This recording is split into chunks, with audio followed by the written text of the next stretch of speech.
Hello everyone and welcome back to my channel. And I quit my job. I know some of y'all probably saw this coming. I even had a few comments where I responded in a way where it was like, hey, this is happening, but without actually saying it. One, I want to apologize for being a little bit dishonest in a couple of videos. It wasn't anything intentional. I mean, I was obviously intentionally lying about like, oh, I'm gonna max out my 401k, or this is my budget for May, knowing that I was not gonna have my full income from my full-time job because I finished my job in May. The reason I did that is because I was still working at the time that those videos came out, and it's just not something that I wanted to be out there yet. And also because I wanted to kind of slowly transition into this as much as possible, and because I am talking about my finances in real time, there's only so long I can go on with keeping up that facade that I would have a full-time job, because if I do, typically when I do a transfer Tuesday and I get paid, I also contribute to my 401k, but I knew that after the 15th of May, I wouldn't be able to keep that up. Like, I'm not gonna make up numbers. So as of the day that this video goes up, I have been self-employed for 2 weeks. The last day at my full-time job was May 3rd, 2024. And there's a couple of things I want to mention before I talk about why I quit this early on in my sabbatical prep. The first thing I want to mention is that I've seen a lot of these videos. I've watched a ton of these videos over the last few months just because this was my attitude toward work. Like, I did want to leave my job. And so I would watch videos about people quitting their full-time jobs and the reasons why they did it and how it changed their life, so on and so forth. But many times the title of those videos would be, I quit my job with no backup plan. And I just want to say that I don't recommend that. I obviously have a backup plan. Like, I make a pretty decent amount of money from my YouTube channel, from blogging, from financial coaching, so on and so forth. So I don't want anybody to think that I quit without a backup plan or that this was like some crazy spontaneous decision. I don't want my decision or my video to push somebody to quit their job when they're just not ready for it. I am all for looking into transitioning careers so you can increase your income, save, invest, and eventually get to a point where you can do what I'm doing. So look into Talent Stacker, which helps you transition into a career in Salesforce, like the path that I followed. Or look into a program with Course Careers, where they will help you to get a job in tech sales or HR or data analytics or digital advertising, so on and so forth. Both of those I have linked down below. The other thing too is that I have saved pretty heavily over the last few months. I mean, not only in preparation for leaving my full-time job, I did want to do the full 18 months of prep, like the 18-month sabbatical prep that I have been documenting. I did want to do that full 18 because obviously that would have left me in a really great financial situation, but I still have a decent amount saved. I have a lot in my emergency fund. I have a decent chunk in various sinking funds.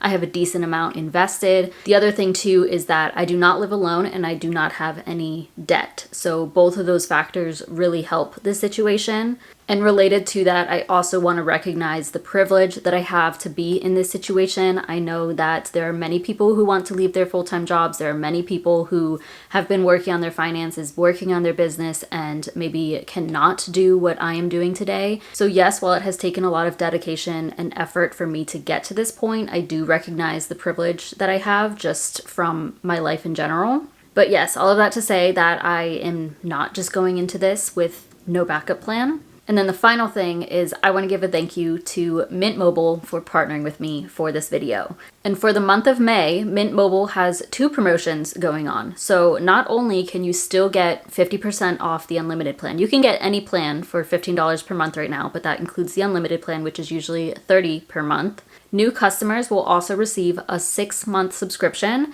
to Paramount Plus Essential. If you're looking for a phone plan with unlimited talk and text, high-quality speed, data, and coverage, access to 5G, a mobile hotspot, you get to keep your phone, you get to keep your phone number and all of your contacts, and you want to save money, then look no further than Mint Mobile. Switching to Mint Mobile is really easy. Visit mintmobile.com/debtoverit, fill in a little bit of information about yourself. From there, you can also determine if your phone is eSIM compatible. And if it is, you can set things up right there from the comfort of your home. If your phone is not eSIM compatible, don't worry.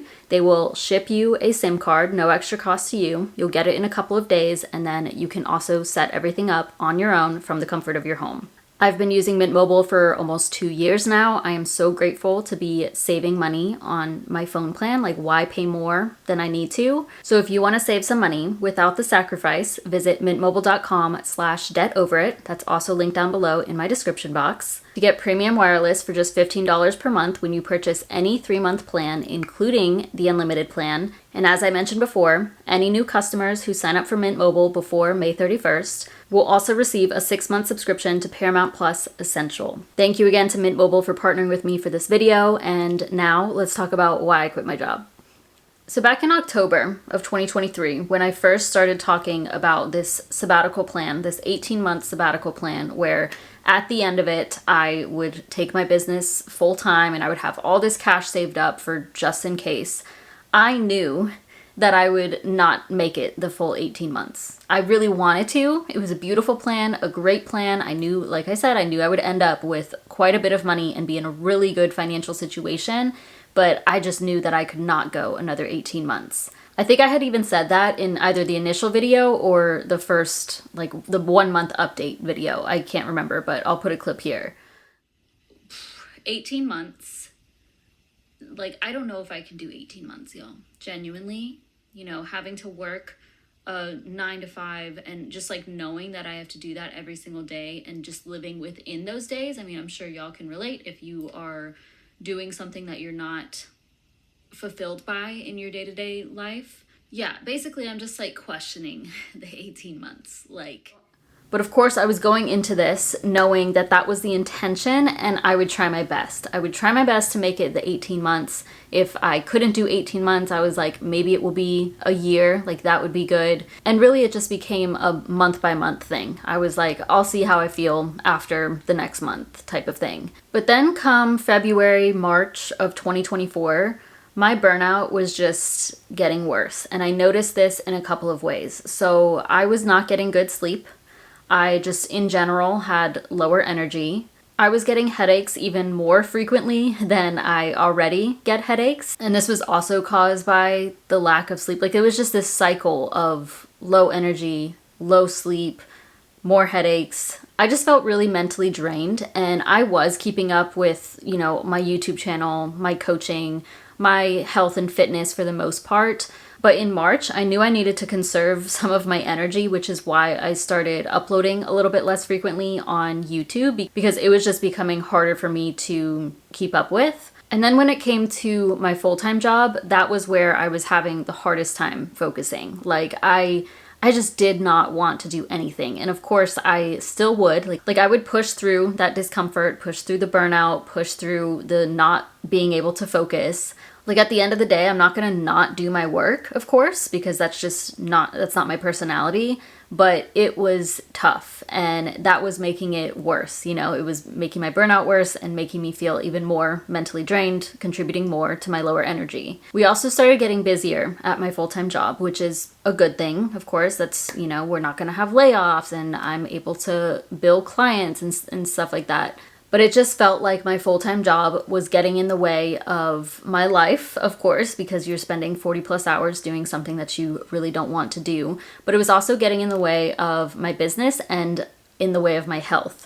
And I didn't like that combo, obviously. So there were several nights where I had to work after hours, because that just kind of comes with the job that I was in, which is fine, but those started to pick up. I also started to have an increase in financial coaching clients, which is also a great thing, of course, but the combination of the two was really difficult. So I was working late on, let's say, like a Tuesday and a Thursday at my full-time job, and then on a Monday and Wednesday, I would have a client call after 5 p.m. and then I was like struggling to get to the gym, or I was too tired to get to the gym, and therefore I was working out less, being less active, and just the combo of everything was stressing me out. I also noticed myself getting annoyed with more things from my full-time job.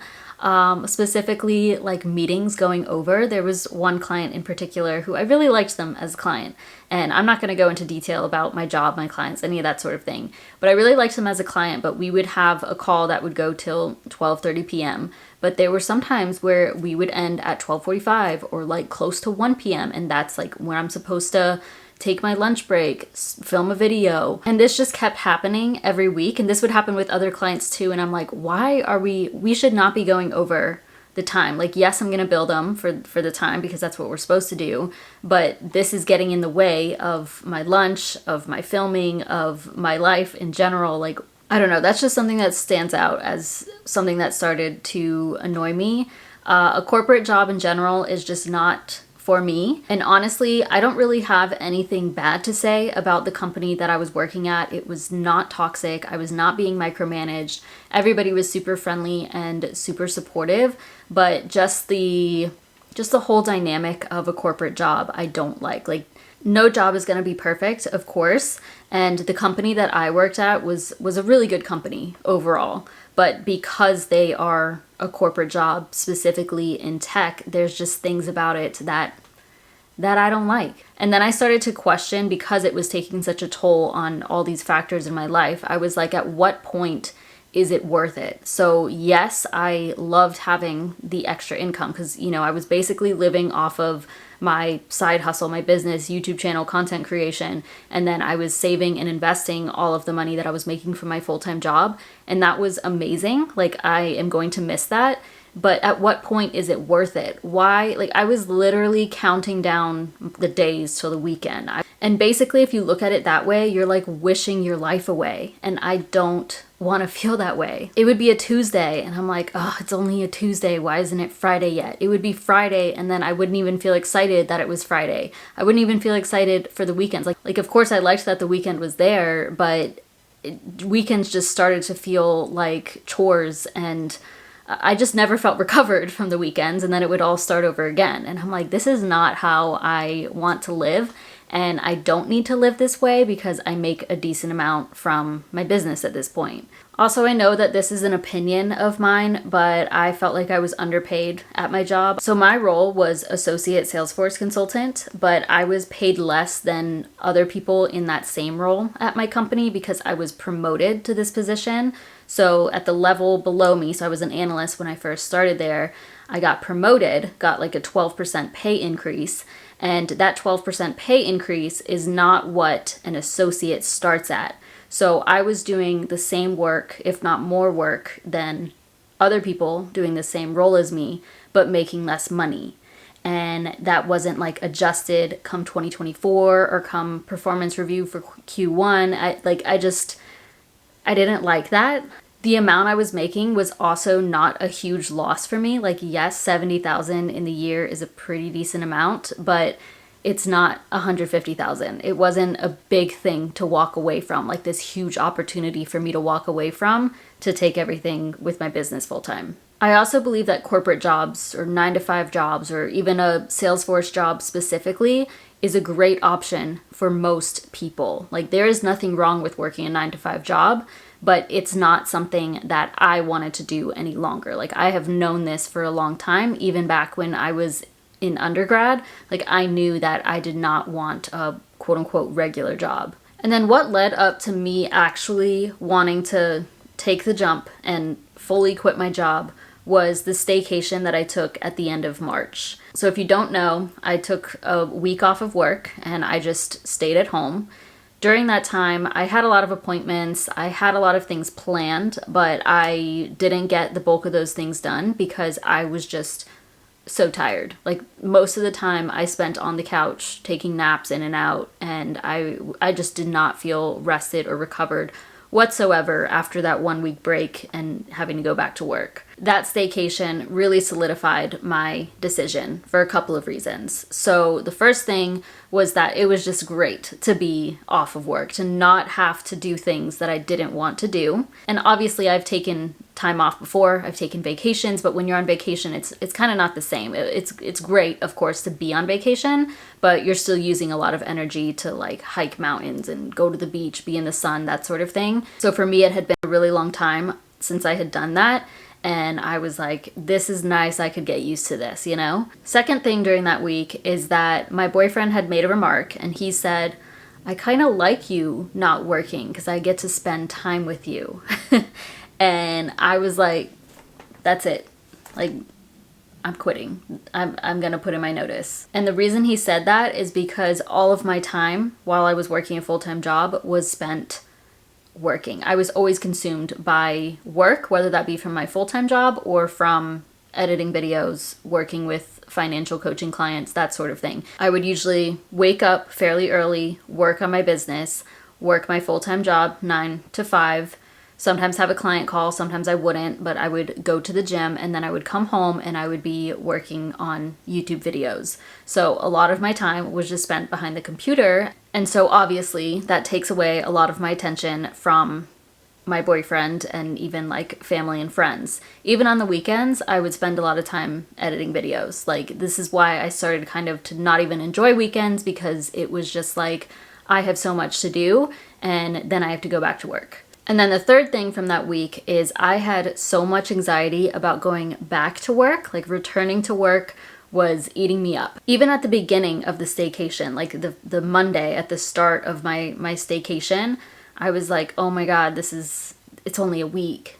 Like, next Monday, I'm gonna be working again. Like, I already was feeling this dread about having to work again.